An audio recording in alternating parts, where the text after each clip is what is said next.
ഭീഷണിപ്പെടുത്തുകയാണോ ചോദിച്ചു എൻ്റെ അടുത്ത്. അപ്പം ഞാൻ പറഞ്ഞു ഭീഷണിയാണെങ്കിൽ ഭീഷണിയായിട്ട് എടുക്കാം. അങ്ങനെ എടുക്കാമെന്ന് പറഞ്ഞു. എൻ്റെ ചെവിടുത്തേക്ക് അടിച്ച് പാട പൊട്ടി ചോര വന്നു. അഡ്വക്കേറ്റ് എന്നോട് ചോദിച്ചു സരിതി ഷെഫീഖും തമ്മിൽ എന്താണ് എന്നുള്ളത് ചോദിച്ചു. അപ്പം എൻ്റെ അടുത്ത് ഇവൻ പറഞ്ഞിട്ടുണ്ട് നമ്മൾ തമ്മിൽ ബിസിനസ് പാർട്ട്നേഴ്സാണെന്ന് പറഞ്ഞാൽ മതി പറഞ്ഞു. ഷെഫീഖിനെ ഇതിൽ പെടുത്താനായിട്ട് അവർ പോലീസുകാരിങ്ങനെ എൻ്റെ അടുത്ത് ചോദിക്കുന്നുണ്ട്. അപ്പോഴൊന്ന് എൻ്റെ അടുത്ത് ഷെഫീഖിൻ്റെ ഫാദർ പറഞ്ഞു ഷെഫീഖിൻ്റെ പേര് പറയണ്ട.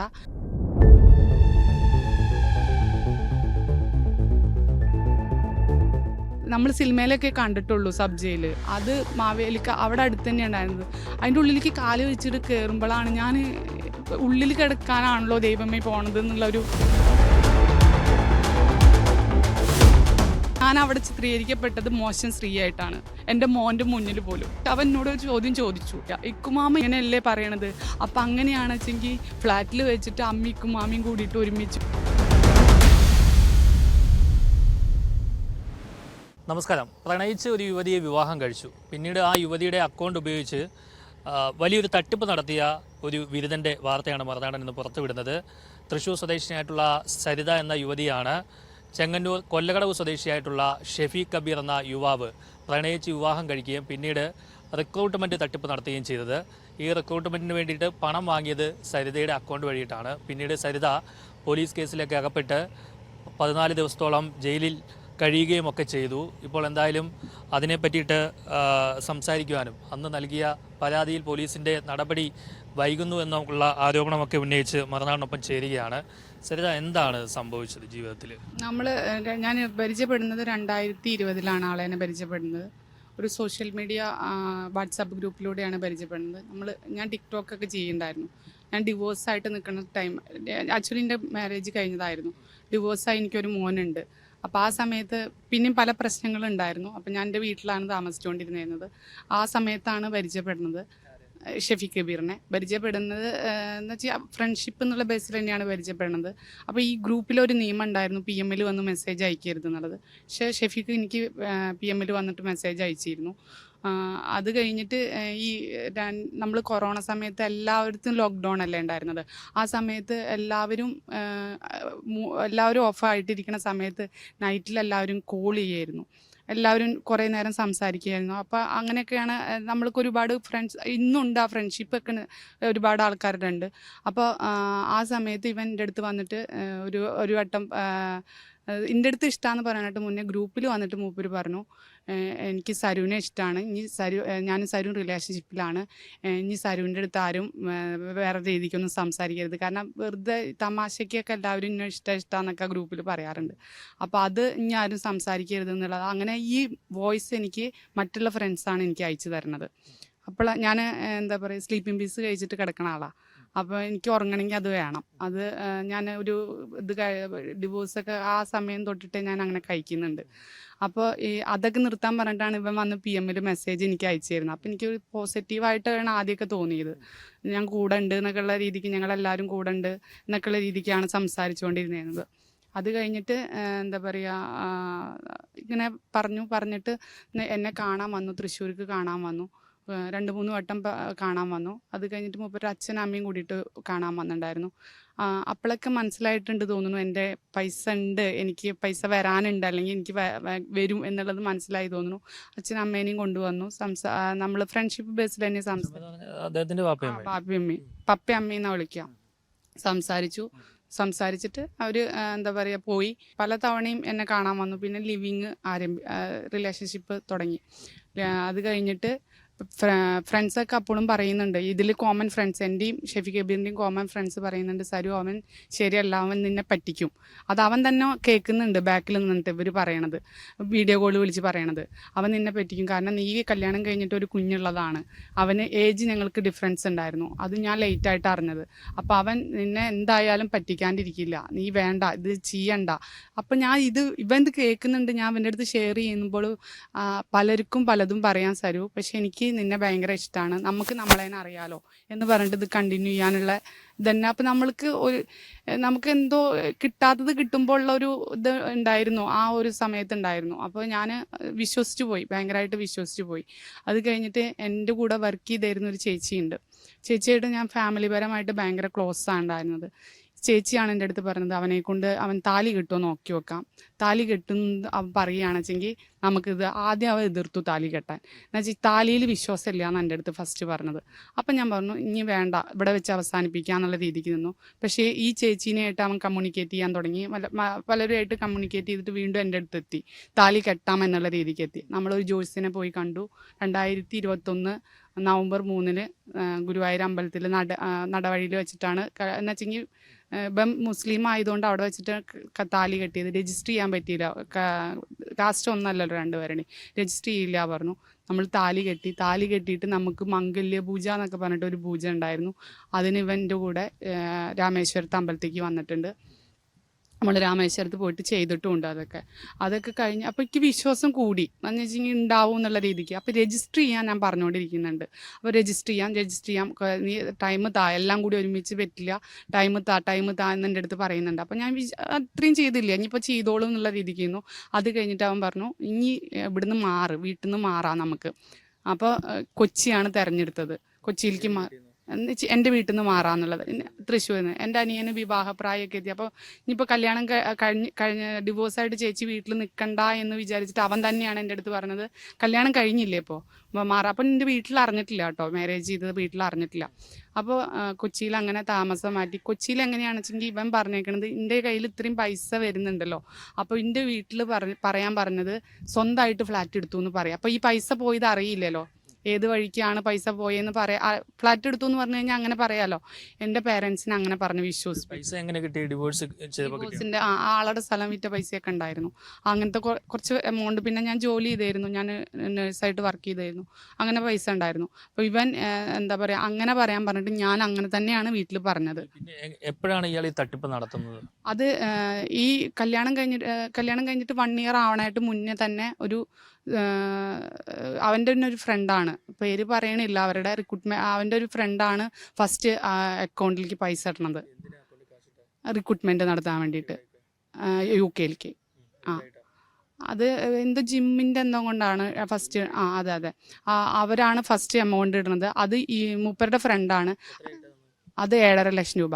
അത് ആ സമയത്ത് തന്നെ എന്ന് വെച്ചെങ്കിൽ മിനിറ്റുകൾക്ക് ഒരു 3-4 മിനിറ്റിന് 7 ലക്ഷം രൂപ അങ്ങോട്ട് ട്രാൻസ്ഫർ ചെയ്തിട്ടുണ്ട് മൂപ്പരുടെ അക്കൗണ്ടിലേക്ക്. എൻ്റെ അക്കൗണ്ടിൽ വന്നു വീണ പൈസ അങ്ങനെ തന്നെ ഷെഫീഖിൻ്റെ അക്കൗണ്ടിലേക്ക് ട്രാൻസ്ഫർ ചെയ്തിട്ടുണ്ട്. 3 മിനിറ്റോ 4 മിനിറ്റ്. കാരണം ആ സമയത്ത് ഞാൻ കൊല്ലടവിൽ തന്നെ ഉണ്ടായിരുന്നത് തോന്നുന്നു, അവൻ്റെ വീട്ടിൽ തന്നെ ഉണ്ടായിരുന്നത്. അവൻ്റെ വീട്ടുകാർക്ക് അറിയാമായിരുന്നു നിങ്ങൾ കല്യാണം കഴിച്ചത്? ഇല്ല, ഞാൻ പിന്നീടാണ് അവർ അറിഞ്ഞേക്കണത്. എന്ത് പറഞ്ഞിട്ടാ നിന്നത്? ഫ്രണ്ടാന്ന് പറഞ്ഞിട്ട്. ഞാൻ പറയണേ എൻ്റെ പേരൻസ് വിദ്യാഭ്യാസമൊന്നും ഇല്ലാത്തത് എൻ്റെ അമ്മയ്ക്കൊന്നും. പക്ഷെ എൻ്റെ അമ്മയ്ക്ക് പെട്ടെന്ന് തന്നെ കാര്യം മനസ്സിലായി. ഇത്രയും വിദ്യാഭ്യാസമുള്ള അവൻ്റെ പേരൻസിന് ഞാൻ അവിടെ വന്ന് ഒരാഴ്ച നിൽക്കുക, അവരെന്നെ എന്നെ വിളിക്കുക, ഒരാഴ്ച നിൽക്കുക, എന്നെ കൊണ്ട് ടൂറിന് നടക്കുക, അവരറിയാണ്ടിരിക്കില്ലല്ലോ എന്തായാലും മകനായിട്ടുള്ള റിലേഷൻഷിപ്പ്. അപ്പോൾ അത് കഴിഞ്ഞിട്ട് എന്താ പറയുക, ഞാൻ അങ്ങനെ പലപ്പോഴും എനിക്ക് ചില സമയത്ത് എനിക്ക് തോന്നും ഇത് ശരിയാവില്ല എന്ന് തോന്നുമ്പോൾ ഞാൻ പറയുമ്പോൾ ഇവൻ അങ്ങനെയല്ല, നിന്നെ പറ്റിക്കാനുള്ള ഒരു ഇതല്ല എന്നൊക്കെയുള്ള രീതിക്ക് സംസാരിക്കും. പക്ഷേ ഈ റിക്രൂട്ട്മെൻറ്റ് നടത്തിയത് പലരുടെയും നിന്നും പൈസ വാങ്ങിച്ചിട്ട് എൻ്റെ അക്കൗണ്ട് യൂസ് ചെയ്തിട്ട് ചിലവാക്കിയിട്ടുണ്ട്. 73 ലക്ഷം രൂപയോളം. 10 പേരുടെ കയ്യിൽ നിന്ന്. അതിൽ 2 പേര് എൻ്റെ ഭാഗത്തുനിന്ന് വന്നതാണ്. അവരോട് ഞാനാണ് പറഞ്ഞിട്ട് എൻ്റെ ഭാഗത്തുനിന്ന്. അതിൽ എൻ്റെ ഒരു ഫ്രണ്ടിൻ്റെ ബ്രദറുണ്ട്, അവരുടെ വീട്ടിലേക്ക് ഞാനും ഷെഫീഖ് കബീറും കൂടിയിട്ടാണ് പോയത്. ഈ തട്ടിപ്പ് നടന്നത് ആളുകൾക്ക് ജോലി കിട്ടാതായപ്പോൾ കേസ് കൊടുത്തത് എങ്ങനെ? അത് ഫസ്റ്റ് ജോലി കിട്ടാൻ്റെ ആയപ്പോഴല്ല, ഒരാൾ ലാൽമോഹൻ എന്ന് പറഞ്ഞിട്ടുള്ള ആളാണ് ആദ്യം കംപ്ലൈൻറ്റ് കൊടുക്കുന്നത്. അപ്പോൾ ആളിൻ്റെ അടുത്ത് പറഞ്ഞു സരിതേനെ ഞങ്ങൾക്ക് വിശ്വാസമാണ്, പക്ഷെ സരിത 6 മാസത്തിൻ്റെ എഗ്രിമെൻറ്റ് തരണം, 6 മാസം വരെ എടുത്തോ, സരിതയ്ക്ക് പൈസ എടുക്കുക, ആളെ 9 ലക്ഷം രൂപയാണ് ഇട്ടേക്കണത്. അപ്പോൾ 6 മാസം വരെയുള്ള ടൈം എടുത്തോ, പ്രശ്നമില്ല എന്ന് പറഞ്ഞു. ഞാൻ പറഞ്ഞു ഞാൻ എഗ്രിമെൻറ്റേ തരാൻ ചേട്ടാ, കാരണം എൻ്റെ പേരൊരു കേസ് വരുമ്പോൾ എനിക്കത് പറ്റില്ലല്ലോ, തരാമെന്ന് പറഞ്ഞു. പക്ഷേ ഇവൻ്റെ ഫാദറും ഇവനും എന്ത് ചെയ്താലും എഗ്രിമെൻറ്റ് ചെയ്യാൻ കൊടുക്കാൻ സമ്മതിക്കുന്നില്ല. അത് കരിയിലക്കുളങ്ങര പോലീസ് സ്റ്റേഷനിൽ വെച്ചിട്ടായിരുന്നു. നമ്മൾ ഇങ്ങനെ വിളിക്കില്ലേ, കോംപ്രമൈസിന് വിളിക്കുമല്ലോ പോലീസ്, CIയുടെ മുന്നിൽ വെച്ചിട്ട് സംസാരിക്കുന്ന സമയത്ത് ഞാൻ കൊടുക്കാൻ തയ്യാറായിരുന്നു എഗ്രിമെൻറ്റ്. ഇവരെന്ത് ചെയ്താലും കൊടുക്കണ്ടെന്ന് പറഞ്ഞു. നമ്മൾ അവിടെ നിന്ന് ഇറങ്ങി. മൂപ്പരുടെ കസിൻ ബ്രദറിനെയാണ് അഡ്വക്കേറ്റ് ആക്കി വെച്ചിട്ടുണ്ടായിരുന്നത്. അതും എന്നോട് ചോദിക്കാതെയാണ് വെച്ചത്, അഡ്വക്കേറ്റ് ആയിട്ട് വെച്ചു മൂപ്പര്. അപ്പം നമ്മൾ ആളുടെ അടുത്ത് പോയി പറഞ്ഞത് കേസ് എടുക്കുകയാണെന്ന് വെച്ചെങ്കിൽ മുൻകൂർ ജാമ്യത്തിന് വേണ്ടിയിട്ടാണ് പറയണം. അപ്പോൾ എനിക്ക് ഈ കേസിൻ്റെ വലിപ്പം എത്രമാത്രം ഉണ്ട് ഇതൊന്നും എനിക്ക് അറിയില്ല. അപ്പോൾ അത് കഴിഞ്ഞിട്ട് മുൻകൂർ ജാമ്യത്തിന് എടുക്കാൻ വേണ്ടിയിട്ട് കുറച്ച് ദിവസം സരിത മാറി നിൽക്കണം എന്ന് പറഞ്ഞു. നമ്മൾ ബാംഗ്ലൂർക്ക് പോയി. ബാംഗ്ലൂർക്ക് പോയ സമയത്ത് ഞാൻ പറയുന്നുണ്ട്, ഞാൻ എന്തിനാ അത്രയും സഹിക്കണത്, ഈ പൈസയൊക്കെ നിങ്ങൾക്ക് തരേണ്ടതല്ലേ, നിങ്ങളല്ലേ തരേണ്ടത്, ഞാൻ എന്തിനാ അത്രയും സഹിക്കണത് ചോദിച്ചപ്പോൾ ഭീഷണിപ്പെടുത്തുകയാണോ ചോദിച്ചു എൻ്റെ അടുത്ത്. അപ്പം ഞാൻ പറഞ്ഞു ഭീഷണിയാണെങ്കിൽ ഭീഷണിയായിട്ട് എടുക്കാം, അങ്ങനെ എടുക്കാമെന്ന് പറഞ്ഞു. എൻ്റെ ചെവിടുത്തേക്ക് അടിച്ച് പാട പൊട്ടി ചോര വന്നു ചെവിയിൽ. ഞാനിവിടെ കാക്കനാട് ഒരു ക്ലിനിക്കിൽ കാണിച്ചിട്ടുള്ളതിൻ്റെ തെളിവും കാര്യങ്ങളൊക്കെ ഉണ്ട്. അങ്ങനെ ആ സമയത്ത് ഉണ്ടായിരുന്നത്. അത് കഴിഞ്ഞിട്ട് മുൻകൂർ ജാമ്യം അല്ല ഇങ്ങോട്ട് എടുത്തത്. ഇങ്ങോട്ട് പറഞ്ഞ് നമുക്ക് സെറ്റിൽമെൻറ്റ് സംസാരിക്കാമെന്ന് പറഞ്ഞു. അപ്പം ഞാൻ പറഞ്ഞു അതല്ലേ ഏറ്റവും നല്ലത്, ശരിയെന്ന് പറഞ്ഞു. സരിത എത്ര മാസം പറയേണ്ടത് ചോദിച്ചു. അപ്പം ഞാൻ പറഞ്ഞു 6 മാസം അവരോട് സാറ് പറഞ്ഞാൽ മതി, ഞാൻ 6 മാസത്തിനുള്ളിൽ കൊടുക്കാമെന്ന് പറഞ്ഞു. അത് കഴിഞ്ഞിട്ട് അപ്പോഴും ഞാൻ ഷെഫീഖിൻ്റെ അടുത്ത് ഇത് പറയുന്നുണ്ട്. ഷെഫീഖ് പിന്നെ ഇടപെടാൻ്റെ വന്നു തുടങ്ങി. ഇതിൽ വലിയ കാര്യത്തിൽ ഇൻവോൾവ് ആവണില്ല, ഞാനും അഡ്വക്കേറ്റും തമ്മിലാണ് സംസാരിക്കണം. അത് കഴിഞ്ഞിട്ട് അഡ്വക്കേറ്റ് എന്നോട് ചോദിച്ചു സരിതയും ഷെഫീഖും തമ്മിൽ എന്താണ് എന്നുള്ളത് ചോദിച്ചു. അപ്പോൾ എൻ്റെ അടുത്ത് ഇവൻ പറഞ്ഞിട്ടുണ്ട് നമ്മൾ തമ്മിൽ ബിസിനസ് പാർട്ട്നേഴ്സാണെന്ന് പറഞ്ഞാൽ മതി പറഞ്ഞു. അങ്ങനെയൊന്നും ബിസിനസ് പാർട്ട്നേഴ്സാണെന്ന് പറയാൻ പറഞ്ഞു. അതേപോലെ അഡ്വക്കേറ്റ് എന്നോട് ചോദിച്ചപ്പോൾ ഞാൻ അങ്ങനെ തന്നെ പറഞ്ഞത്. ഇവൻ്റെ കസിൻ ബ്രദറാണ് അഡ്വക്കേറ്റ്. അത് കഴിഞ്ഞിട്ട് എന്നെ സെറ്റിൽമെൻറ്റിന് വിളിക്കുകയാണ് അഡ്വക്കേറ്റ്, എവിടെ ആലപ്പുഴ കോർട്ടിലേക്ക്. ഞാൻ സെറ്റിൽമെൻറ്റിന് പോവുകയാണ്, ലാൽമോഹൻ്റെ സെറ്റിൽമെൻറ്റിന് പോവുകയാണ്. ചെക്കും കൊണ്ടുവരാനാണ് എൻ്റെ അടുത്ത് പറഞ്ഞത്. ഞാൻ നോക്കുമ്പോൾ ഈ അഡ്വക്കേറ്റ് അവിടെ വന്നിട്ടില്ല, വേറൊരു അഡ്വക്കേറ്റാണ്. അപ്പം ഞാൻ എന്നെ വിളിച്ചതൊന്നും ഞാൻ കേട്ടില്ല കോടതിയിൽ നിന്ന്. അപ്പോൾ എനിക്ക് അറിയണില്ല അതിൻ്റെ ഏതാണെന്നുള്ളത് എനിക്ക് അറിയണില്ല. അപ്പം ഞാൻ എന്താ പറയുക, ആ സാറിൻ്റെ അടുത്ത് വന്നിട്ട് പറഞ്ഞു സരിത കേസ് 9-ാം തീയതിക്ക് മാറ്റി വെച്ചു, അപ്പോൾ 9-ാം തീയതി വരണം എന്ന് പറഞ്ഞു. അപ്പോൾ ഞാൻ പറഞ്ഞു എൻ്റെ ചെവിക്ക് വയ്യ, എൻ്റെ ചെവിക്ക് ഒരു ചെറിയ സർജറി ആദ്യം പറഞ്ഞിട്ടുണ്ട്, അപ്പോൾ എനിക്ക് ചൊവ്വാഴ്ച. അപ്പോൾ എൻ്റെ അടുത്ത് ആ അഡ്വക്കേറ്റ് പറഞ്ഞു സരിത അതിങ്ങനെ തീരുകയാണെന്ന് ഇങ്ങനെ തീർന്നു പോയിക്കോട്ടെ, എന്നിട്ട് സർജറി നടത്താമെന്ന് പറഞ്ഞു. അപ്പം ഞാൻ ശരി എന്നുള്ള രീതിക്ക് ഇറങ്ങി. കോർട്ടിൽ നിന്ന് ഇറങ്ങുമ്പോൾ എൻ്റെ കൈ വന്നിട്ട് ഒരു ലേഡി പിടിച്ചു. സരിത ഗോപി അല്ലേ ചോദിച്ചു. അപ്പോൾ ഞാൻ പറഞ്ഞു അതെ, ഊബറിലാണ് ഞാൻ. സരിത ഗോപി അല്ലേ ചോദിച്ചു. അതേ പറഞ്ഞു. അപ്പോൾ കൊർത്തിക്കാട് പോലീസ് സ്റ്റേഷൻ എന്നാണ് പറഞ്ഞു. അപ്പം എനിക്ക് അറിയണ്ടായിരുന്നില്ല കൊർത്തിക്കാട് ഞാൻ ആകെ അറിയണ ലാൽമോഹൻ്റെ കേസാണ്. കൊർത്തിക്കാട് സുനിൽ എന്ന് പറഞ്ഞിട്ട്, സുനിലിൻ്റെ വൈഫാണ് നികിത എന്ന് പറഞ്ഞിട്ടുള്ള ആൾ കംപ്ലയിൻറ്റ് കൊടുത്തത്, FIR ഇട്ടത് നമ്മൾ അറിഞ്ഞിട്ടില്ല, ഞാൻ അറിഞ്ഞിട്ട് പോലും ഇല്ല എന്തിനാന്ന്. അവിടെ FIR ഇട്ടിട്ടാണ് എന്നെ അറസ്റ്റ് ചെയ്തു. പോലീസ് സ്റ്റേഷനിൽ പോയിട്ട് പോലീസ് എൻ്റെ അടുത്ത് പറഞ്ഞു സരിതനെ അറസ്റ്റ് ചെയ്തതാണ്, ജാമ്യം കിട്ടും, വൈകുന്നേരത്ത് ജാമ്യം കിട്ടും എന്ന് പറഞ്ഞു. ഞാൻ എന്നിട്ട് ഇവൻ്റെ ഫാദറിനെ വിളിച്ചു, ഇവൻ്റെ ഫ്രണ്ട്സിനെയും വിളിച്ചിട്ട് ഞാൻ ഷെഫീഖിനെ ഇതിൽ പെടുത്താനായിട്ട് അവർ പോലീസുകാരിങ്ങനെ എൻ്റെ അടുത്ത് ചോദിക്കുന്നുണ്ട്. അപ്പോഴൊന്ന് എൻ്റെ അടുത്ത് ഷെഫീഖിൻ്റെ ഫാദർ പറഞ്ഞു ഷെഫീഖിൻ്റെ പേര് പറയണ്ട, സരിത ആരുടെയും പേര് പറയണ്ട, ജാമ്യം വൈകുന്നേരത്ത് കിട്ടും പറഞ്ഞു. എനിക്ക് ഈ കേസിൻ്റെ അത്രയും ഇത് അറിയുണ്ടായിരുന്നില്ല. ഞാൻ വൈകുന്നേരത്ത് ജാമ്യം കിട്ടും എന്നൊക്കെ വിചാരിച്ചിട്ടിരിക്കുമ്പോൾ പെട്ടെന്ന് എന്താ പറയുക, ഇവരിൻ്റെ കമ്മലൊക്കെ ഊരിപ്പിച്ചു എന്നെ കൊണ്ട്. അപ്പോൾ അപ്പോഴും എനിക്ക് അറിയണ്ടായിരുന്നില്ല എന്തിനാ ഊരണേ എന്താണെന്നുള്ളതൊന്നും അറിയണ്ടായിരുന്നില്ല. സ്റ്റേഷനിൽ വെച്ചിട്ട് ഊരി എന്നെ കൊണ്ടുപോയി മജിസ്ട്രേറ്റിൻ്റെ മുന്നിൽ ഹാജരാക്കി. മജിസ്ട്രേറ്റിൻ്റെ മുന്നിൽ ഹാജരാക്കിയപ്പോൾ വേറെ കേസുകൾ ഇനിയും വരാൻ സാധ്യതയുണ്ട്, അത് കാരണം പ്രതിനെ വിടരുതെന്ന് പറഞ്ഞിട്ടാണ് അതിൽ FIR ഇട്ടേക്കണത്. നമ്മൾ സിനിമയിലൊക്കെ കണ്ടിട്ടുള്ളൂ സബ് ജയിൽ, അത് മാവേലിക്ക് അവിടെ അടുത്ത് തന്നെയാണ് ഉണ്ടായിരുന്നത്. അതിൻ്റെ ഉള്ളിലേക്ക് കാല് വെച്ചിട്ട് കയറുമ്പോഴാണ് ഞാൻ ഉള്ളിൽ കിടക്കാനാണല്ലോ ദൈവമേ പോണത് എന്നുള്ളൊരു ആദ്യത്തെ അനുഭവമാണ് എൻ്റെ. അത് ഈ ഷെഫീഖ് എന്ന് പറഞ്ഞ ആളെ വിശ്വസിച്ചു, ഭയങ്കരമായിട്ട് വിശ്വസിച്ചു. അത് കഴിഞ്ഞ് 18-ാമത്തെ ദിവസം എനിക്ക് ജാമ്യം കിട്ടണത്.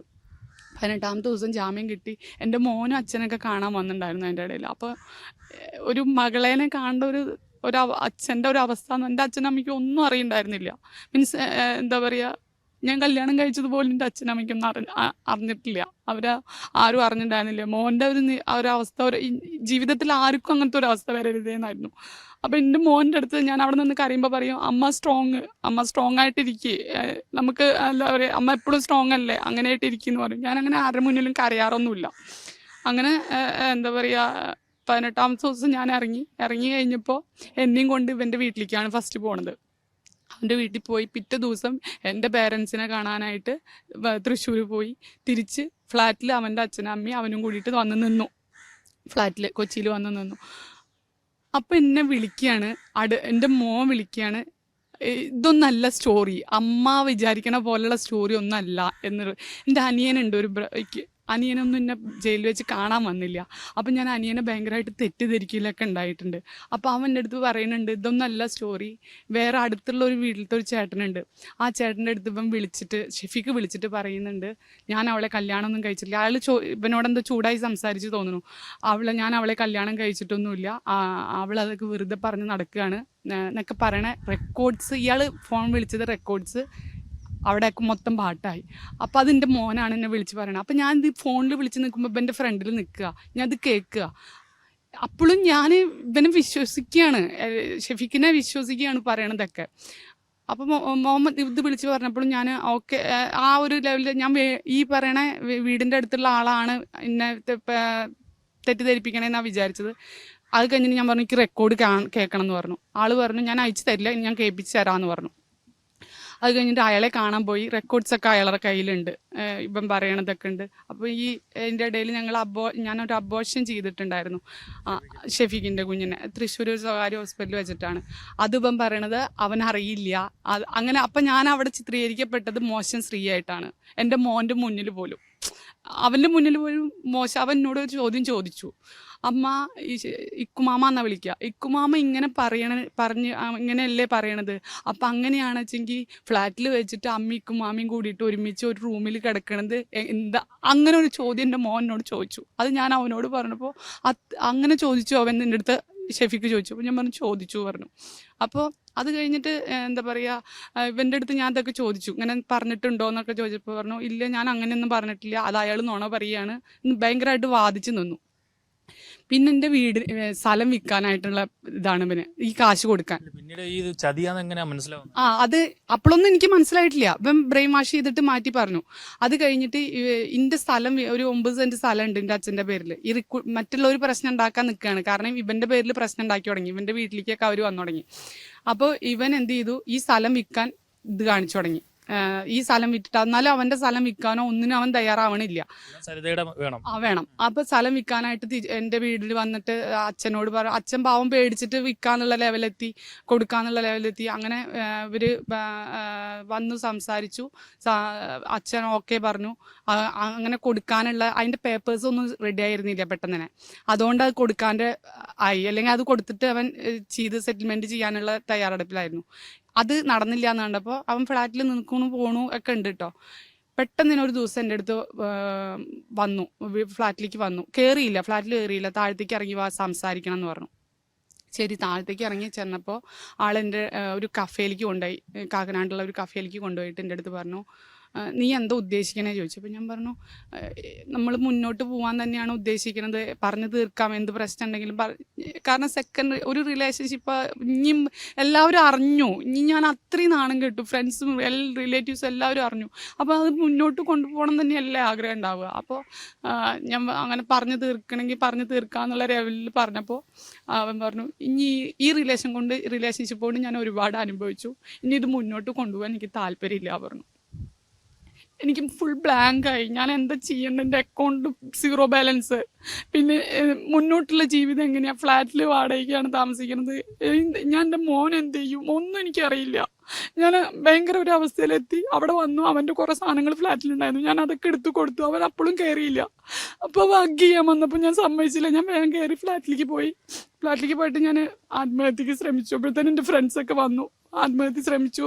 2-3 വട്ടം ഞാൻ ശ്രമിച്ചു, കാരണം എനിക്ക് ജീവിക്കാൻ പറ്റുന്നില്ല. പിന്നെ ഈ സ്ലീപ്പിംഗ് പീസ് ഉള്ള കാരണമാണ് ഞാൻ ഇങ്ങനെ കുറേയൊക്കെ എൻ്റെ എന്ന് വെച്ചാൽ ഓർമ്മ വരുമ്പോൾ അതെടുത്ത് കഴിക്കും, കിടക്കും. അതിൻ്റെ ഇടയിൽ എൻ്റെ മോൻ്റെ +1 അതൊന്നും എൻ്റെ മൈൻഡിലില്ല. +1 മോനെ ഇതാക്കണം എന്നൊന്നുമില്ല. എനിക്ക് എൻ്റെ മനസ്സിൽ എനിക്കൊന്നും ചെയ്യാനില്ല, എല്ലാം എൻ്റെ ചെയ്ത് കഴിഞ്ഞു. കാരണം സമൂഹത്തെ എല്ലാവരും പറയുക എന്താ അവളുടെ അഹങ്കാരമാണ്, അങ്ങനെയല്ലേ പറയുക, സമൂഹം മൊത്തം അങ്ങനെയാ പറയുക. നമ്മളുടെ ഭാഗത്ത് നിന്ന് ചിന്തിക്കാൻ ഒരാളും ഉണ്ടാവില്ല. മാനസികാവസ്ഥ അറിയുന്നില്ല. കാരണം ഞാൻ ചതിക്കപ്പെടുക എന്നുള്ളത് എനിക്ക് അറിയില്ലായിരുന്നു. സത്യമായിട്ട് അവൻ സ്നേഹിക്കുകയാണ്, എന്തെങ്കിലും പറഞ്ഞാൽ എൻ്റെ പാർട്ട്ണറല്ലേ നീ എൻ്റെ പാർട്ട്ണറല്ലേ ഇതേ ചോദിക്കുള്ളൂ. അവൻ്റെ പെങ്ങളയക്കണ ഒരു മെസ്സേജ് ഞാൻ പറ്റിക്കും അവനെന്ന് പറഞ്ഞിട്ട് അവൻ്റെ പെങ്ങളയച്ച ഒരു മെസ്സേജ് ഞാൻ കണ്ടിട്ട് അവൻ പറഞ്ഞു അവർക്കൊന്നും നമ്മുടെ റിലേഷൻ അറിയില്ലല്ലോ, അപ്പോൾ അവർ പലതും പറയും, അത് കണ്ടിട്ട് നീ വിഷമിക്കണ്ടെന്നൊക്കെ പറഞ്ഞിട്ട് ഞാൻ ആ മെസ്സേജ് ഇപ്പോഴും സൂക്ഷിച്ചു വെച്ചിട്ടുണ്ട്. പിന്നെ എപ്പോഴാണ് ഈ ഷെഫീഖിനെതിരെ പരാതി കൊടുക്കുന്നത്? ഷെഫീഖിന് ഈ ലാൽമോഹൻ ഇല്ലേ ആദ്യം കംപ്ലൈന്റ് കൊടുത്തില്ലേ, അയാൾ എനിക്ക് ഫുള്ള് റെക്കോർഡ് സഹിതമാണ് എനിക്ക് എല്ലാം പറഞ്ഞു തന്നത്. സരിത പറ്റിക്കപ്പെടുകയാണ്, ഈ അഡ്വക്കേറ്റ് ഇല്ലേ, അഡ്വക്കേറ്റും എന്താ പറയുക ഭയങ്കര നാടകമായിരുന്നു, അതുകൊണ്ടാണ് അവളെ അറസ്റ്റ് ചെയ്യപ്പെട്ടതെന്ന് പറഞ്ഞിട്ട് ഇങ്ങോരാണ് എൻ്റെ അടുത്ത് തെളിവ് സഹിതം കൊണ്ടുവന്ന് കാണിച്ചു തരുന്നത്. അങ്ങനെയാണ് ഇവരൊക്കെ എല്ലാവരും കൂടി ഒന്നിച്ചു ഈ റിക്രൂട്ട്മെന്റ്സ് നടത്തിയവര്. പിന്നെ എൻ്റെ ഏത് സ്ഥാപനത്തിന്റെ പേരിലാണ് റിക്രൂട്ട്മെന്റ് നടത്തിയത്? എന്താ അവന്റെ ഫ്രണ്ട്സ്ന്നോ ഫാൻസ്ന്നോ അങ്ങനെ എന്തോ പറഞ്ഞിട്ട് ഫാൻസ്ന്നാ തോന്നുന്നു, അങ്ങനെ എന്തോ കൊണ്ടാ തോന്നുന്നു. ഫാൻസ് അത് അവന്റെ അളിയന്റെയാണ്. അത് എന്താ അളിയന്റെ പേര്? ഫിയാസ് എന്നാണ്. ഞാൻ എന്നിട്ട് ഈ ഇക്കന്നെ ഫാൻസ് എവിടെയൊക്കെയാ ഉള്ളത്? കോട്ടയത്തും കോഴിക്കോടും. ഫാൻസ് റിക്രൂട്ട്മെന്റ് ഏജൻസി അല്ലേ?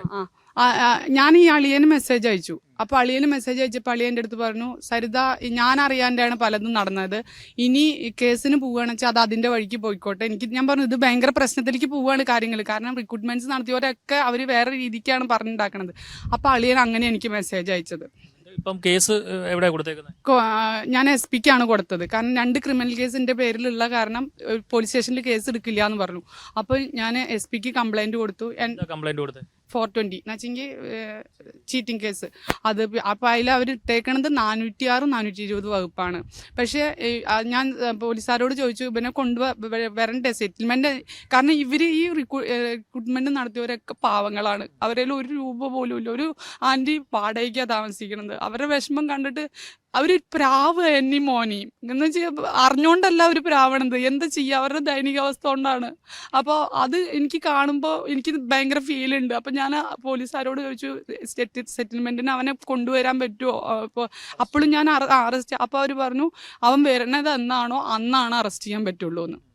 അപ്പോൾ നമുക്ക് ലോജിക്കില്ല. ഇപ്പം എനിക്ക് കുറച്ചെങ്കിലും കാര്യങ്ങൾ ഇപ്പം എൻ്റെ ഈ കേസും കാര്യങ്ങളായിട്ട് അറിഞ്ഞുകൊണ്ട് പറയാണ് മുൻകൂർ ജാമ്യം എടുത്തുകൂടെ അവന്.